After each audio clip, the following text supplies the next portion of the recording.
Cartel is here and it's a new phenomenon. Yeah. No problem. Because I will be going to Cartel show also. Right. Exactly. I don't have a problem.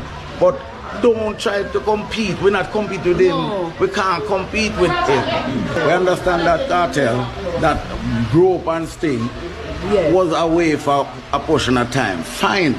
But he comes back and he want to do a show. I am not objective to that. Yes. Do your show, make your money, you. You do your show, make your and we money. do our show. The only problem I had was if for the show to be on the same date as my show. And I understand this. It's not on the same day. So Okay. I'm very, very good with So it. you have your date. Yeah, man, we have the 26th of December. That is what we have over the years. And I will not relinquish that for nothing.